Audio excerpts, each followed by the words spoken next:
तो तुम्हें कोई भी परेशानी, किसी भी तरह का चिंतन विक्षेप में नहीं आना चाहिए कि नाम जप के लिए जैसे बने, जैसे जबरदस्ती जिह्वा से आप नाम उच्चारण, यहां जिह्वा की बात करें, केवल जीव से अभ्यास तुम बना लो, जो नाम तुम्हें प्रिय लगे या जो गुरुदेव ने दिया हो।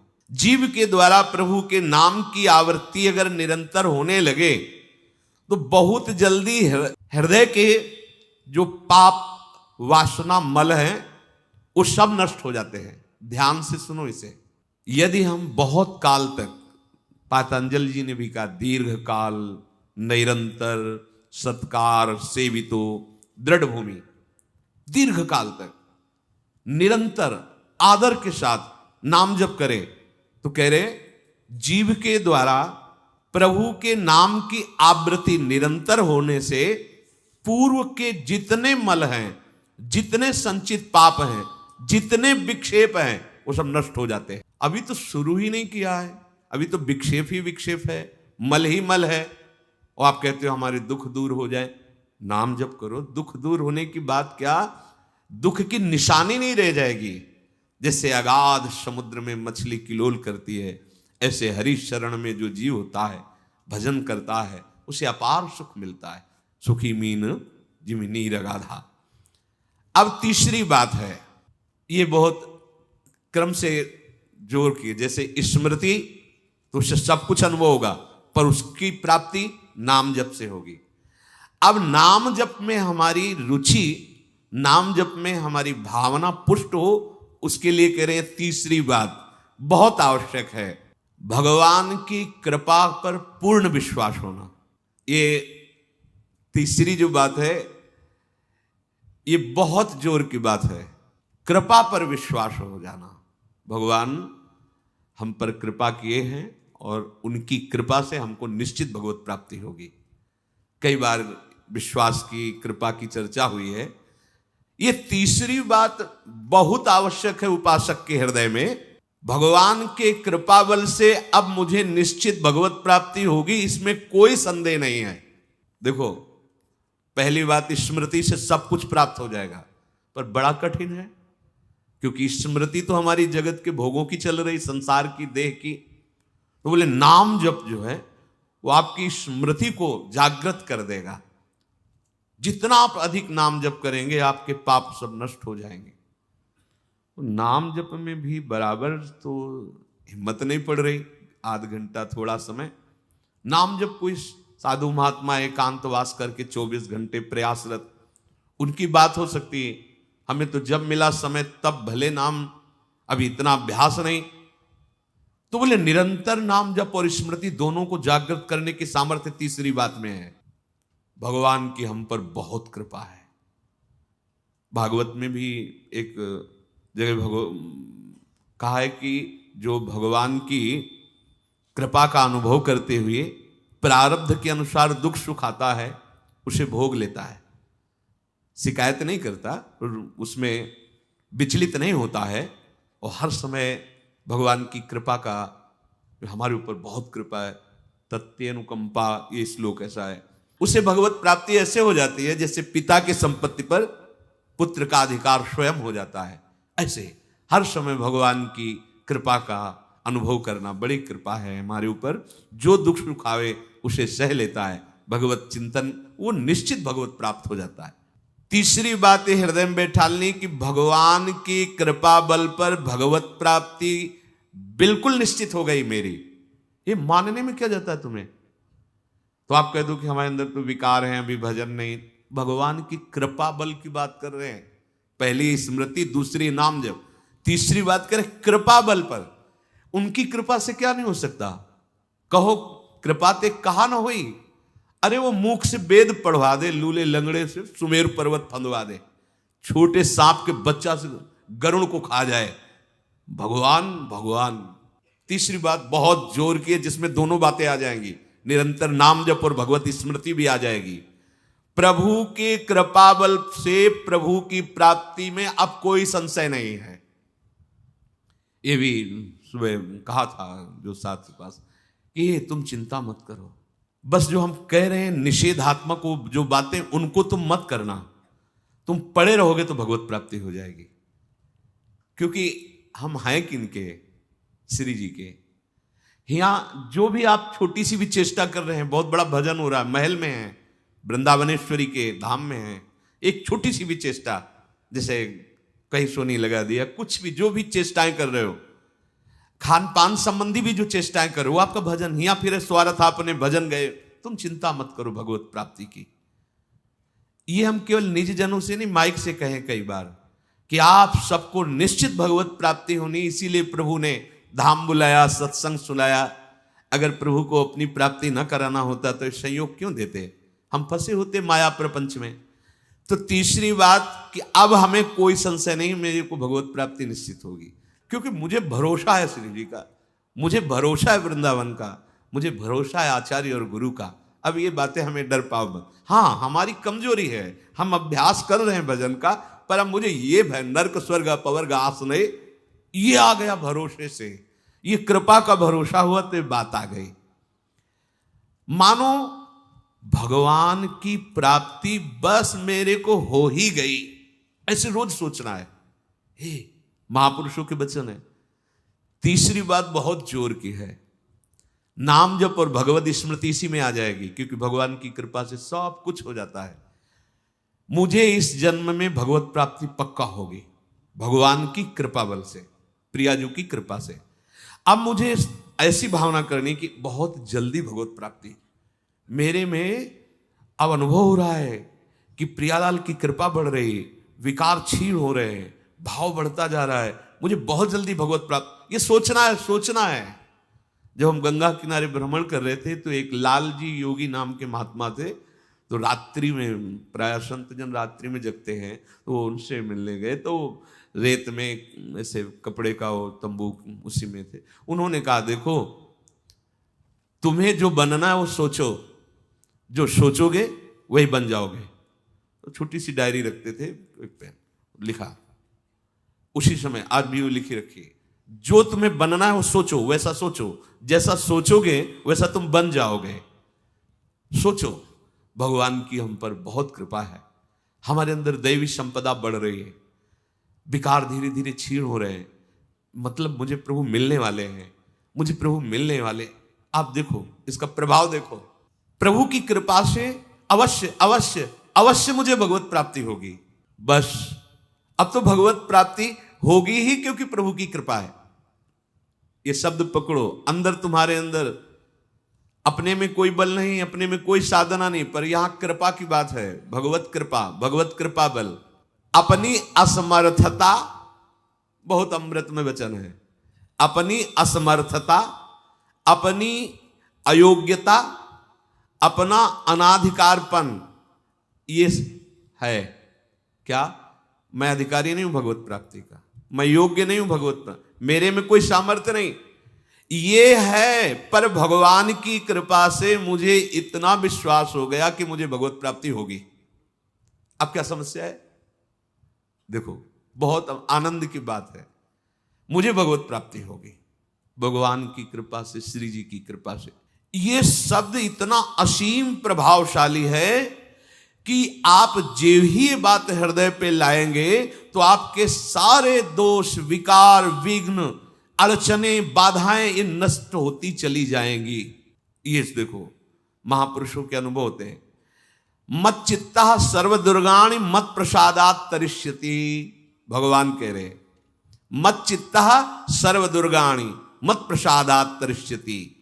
सारे के सारे विघ्न, सारे के सारे दोष, सारे की सारी भगवत प्राप्ति में जो अड़चने हैं वो भगवान की कृपा प्रसाद से नष्ट हो जाएंगी और मुझे भगवत प्राप्ति होगी। मत चित्ता सर्व दुर्गाणि मत प्रसादात, साधन प्रसादात नहीं कह रहे, यहां समझो, मत प्रसादात तरिष्यति, तू तर जाएगा मेरे कृपा से। ये मेरे प्रभु की घोषणा है कि मेरे प्रसाद से, मेरे अनुग्रह से तुम्हारे सारे विघ्न नष्ट हो जाएंगे और तुम त्रिगुणात्मिका माया को लांघ करके मेरे को प्राप्त कर लोगे। बस मेरी कृपा पर विश्वास करो, मेरी कृपा पर मत चित्त बन जाओ, अपने चित्त को मेरे में अर्पित कर दिया। प्रभु की कृपा का भरोसा इतनी जल्दी दिव्य सद्गुण लाता है, ये पक्की बात है। जो दिव्यता आती है भागवतिक, वो भगवत कृपा से आती है, और ये कृपा तभी अनुभव में आती है, तो पर अनुभव में तभी आती है जब ये बात आ जाती है कि मैं असमर्थ हूं, मैं अयोग्य हूं, मैं अनाधिकारी हूं।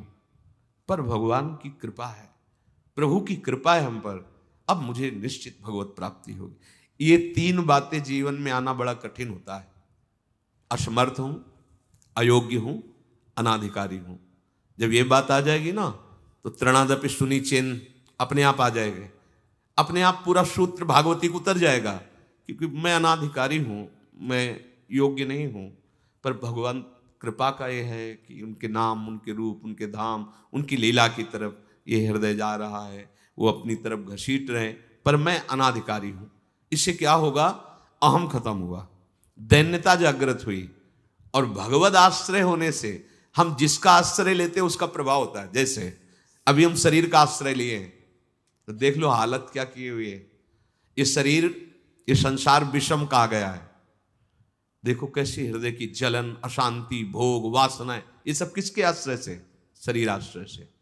अभी भगवद आश्रय, अंदर से भगवद आश्रय, अंदर की बात है। हाँ, मैं अनाधिकारी हूं, योग्यता मेरे में नहीं है, मैं किसी योग्य नहीं हूं, पर प्रभु की कृपा हम पर है, निश्चित मुझे भगवत प्राप्ति होगी। कह रहे इसका इतना बड़ा प्रभाव है कि इसमें जो सामर्थ्य जागृत होती है, भागवतिक सद्गुण जागृत होती है, वो किसी साधना से नहीं, इससे बढ़कर कोई दूसरा उपाय नहीं है। विश्वास भगवत कृपा पर। तुलसीदास जी भी महाराज कहते हैं कि वस्तुतः मेरे में कुछ नहीं है, पर है तुलसी प्रतीत एक प्रभु मूर्ति कृपामयी है। मेरे में ऐसा कोई सद्गुण नहीं कि मैं अपने प्रभु को रिझा सकूं, पर यह विश्वास है कि मेरे प्रभु कृपा में है, कृपा मूर्ति है। अपने साधनों पर जो विश्वास करता है, अपनी जितेंद्रियता पर जो विश्वास करता है, वो गिर सकता है, लेकिन जिसको अपनी अयोग्यता का भान हो गया है और प्रभु का भरोसा हो गया है, उसे कोई नहीं गिरा पाएगा, पक्का। बच्चा बन जाओगे, अयोग्य हूं, पर आपका भरोसा, तो कोई प्रश्न नहीं आएगा जीवन में। अगर प्रश्न आता है तो आप वाणी से बच्चा कहते हो, लेकिन अंदर अहंकार है, वो अंतर्यामी सदगुरु जानता है। मोमन कबहु तुम्हें ही ना लागो, ज्यों छल छाण स्वभाव निरंतर रहत विषय अनुराग। अगर हम अपने साधन की बात करें तो वह अच्छा साधन तो विषय का कर रहा है मन। देखो हम कभी पद्मासन लगा के किसी विषय का ध्यान नहीं करते, बहुत सुंदर बात। मोमन कबहु तुम्हें ना लागो, ज्यों छल छाणी स्वभाव निरंतर रहत विषय अनुराग। भक्ति में तो छल कर रहा है, लेकिन विषय चिंतन में छल नहीं कर रहा है, ईमानदारी से सच्चाई से विषय चिंतन कर रहा है।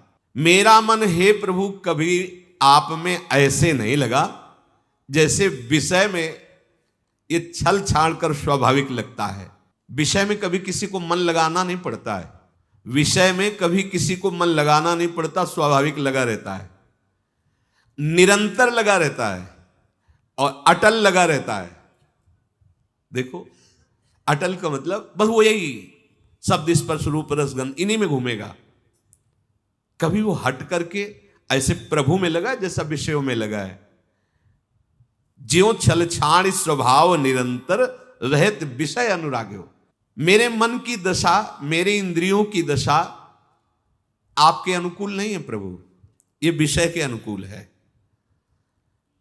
पर प्रभु मेरे मन में एक विश्वास हो गया है कि आपकी मूर्ति कृपामयी है और जीव ने नाम की ओट ली है तुलसी प्रतीत एक प्रभु मूर्ति कृपामयी है, और नाम की ओट जीव ने ले ली है, बस अब सब कुछ हो जाएगा। चौथी बात, प्रत्येक प्राणी में, संसार की प्रत्येक वस्तुओं में मेरे प्रभु समाये हुए हैं। यहां सिद्धावस्था आती है। ये तीन बातें बहुत जोर की। पहली भगवत स्मृति, इसी में सब कुछ हो जाता है, पर बड़ा कठिन है। इसलिए नाम जप जिह्वा के द्वारा, उसमें भी बहुत, कहाँ रोज नाम महिमा सुनते हैं, इतनी प्रीति कहाँ हो रही। तो बोले तीसरी बात पकड़ लो कि हम पर प्रभु की बहुत कृपा है और भगवत कृपा से मुझे इसी जन्म में मुझे भगवत प्राप्ति होगी। चौथी बात, ये बहुत ही आवश्यक है, क्योंकि अगर ये नहीं तो भजन करना कठिन, बचाना कठिन, पचाना कठिन। इससे भजन तुम्हारा पच जाएगा, तुम सिद्ध हो जाओगे। जैसे चावल सिद्ध हो जाता है तो कहीं भी दबाओ उसमें कड़ापन नहीं रहता, ऐसे जो सिद्ध हो जाता है तो उसके हृदय में कठोरता नहीं रहती, प्रेम से द्रवित हृदय होता है। कठोर हृदय में ही काम क्रोध लोभ मोह मद मत्सर रहते हैं, शुष्क हृदय में, द्रवित हृदय में नहीं रहते। प्रत्येक प्राणी, संसार के प्रत्येक वस्तु में मेरे भगवान विराजमान है। कोई ऐसी जगह नहीं जहां भगवान ना हो। ये बैठालना है, हमें दिखाई दे रहा है, माइक है, दिखाई दे रहा है ये, लेकिन जब सृष्टि नहीं थी तो ये माइक नहीं था। जब सृष्टि नहीं रहेगी तो माइक नहीं रहेगा। बीच में माइक जो दिखा रहा है कौन? जो सृष्टि के पहले था, जो सृष्टि के बाद में था, वही बीच में भी। मत्ता पर तरम नान्यत किंचिदस्ति, किंचन मात्र, कुछ और नहीं, मेरे प्रभु बने हुए हैं। प्रहलाद जी की सिद्धावस्था यही तो हुई थी गुरुदेव नारद की कृपा से, कि सर्वत्र भगवान है।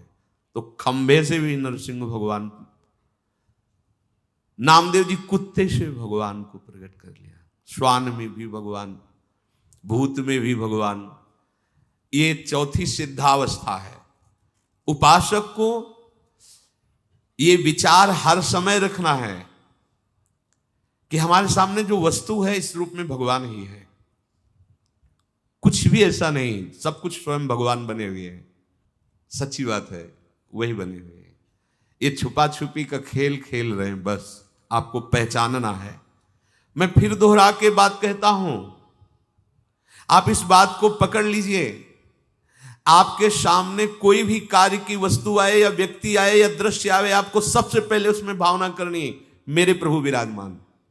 जैसे हरिवंश महाप्रभु क्रूर है, पापी है, दुष्ट है, संभाषण योग्य भी नहीं, पर उसके हृदय में राधा वल्लभ लाल हैं, भावना को, ये बहुत जल्दी काम बन जाने वाली बात है। मानो आप गृहस्थ में, आपका लड़का सामने आया, आपकी पत्नी सामने आए, आपके कोई मित्र सामने आए, आपको पहले याद करना है इनके हृदय में राधा वल्लभ लाल विराजमान। वस्तुता वही है पूरे, पर हमें पहली भावना करनी है। ये वृक्ष सामने, वृक्ष तो है, पर इस वृक्ष के अंदर प्रभु हैं। अगर प्रभु ना होते तो इसकी सत्ता ही नहीं है, प्रभु विराजमान है। अब मेरे इष्ट देव इसके हृदय में विराजमान है, पर मुझे जो स्वांग करने को मिला है, पिता का, पुत्र का, जो भी, बिल्कुल स्वांग वैसे ही करना है। अगर मालिक का स्वांग करना है तो हम नौकर से बर्ताव वैसे ही करेंगे, जैसे पुत्र से बर्ताव, पत्नी से बर्ताव, पर अंदर भाव देखना है, मेरे प्रभु इसके हृदय में विराजमान है, मुझे ये सेवा दी है। आपका यदि स्वांग सही निकला, देखो स्वांग सही निकलने का मतलब आप में ये कभी भाव नहीं आना चाहिए कि मैं पिता हूं, पिता का स्वांग कर रहा हूं, सामने आराध्य देव पुत्र के रूप में, तो डांटना भी वो पूजा हो जाएगी भगवान की। महाप्रभु चैतन्य देव जी के पिताश्री को स्वप्न में एक दिन एक दिव्य महापुरुष प्रकट होकर बोले कि तुम निमाई को डांट रहे थे, पता है वो कौन है? डांटना ठीक नहीं। तब उन्होंने कहा, देखो प्रभु आप कौन है तो मुझे पता नहीं, पर हमारे पुत्र रूप में वो आए हैं, तो अभी तो डांटा है, अगर आवश्यकता पड़ी तो चपत भी लगाएंगे, क्योंकि ये सौभाग्य देने के लिए प्रभु आए हैं। तो हमें जो स्वांग मिला है वो तो कर रहे हैं, पर सामने देखना है कि गुरु का स्वांग दिया है, पर स्वयं जगत गुरु सामने शिष्य रूप में बैठे हैं। पुत्र, पत्नी, परिवार, व्यवहार, मेरे प्रभु इन रूपों में विराजमान है। तो सच्ची मानिए, ये चार बातें यदि आप अपने जीवन में ले आए तो भगवत प्राप्ति तो एक ही बात में हो जाएगी, किसी एक बात में। चारों में इतनी सामर्थ्य है, किसी एक में यदि आपकी स्मृति निरंतर तो भगवत प्राप्ति, नाम निरंतर जब तो भगवत प्राप्ति, और दृढ़ विश्वास किसी जन्म में मेरे को भगवत प्राप्ति हो जाएगी, भगवत कृपा से तो भगवत प्राप्ति, और सब में भगवान की भावना तो भगवत प्राप्ति। और जिसमें चारों ये पूर्ण हो गए तो सिद्ध महापुरुष हो जाता है। जीवन की परम सार्थकता इसी जन्म में भगवत प्राप्ति हो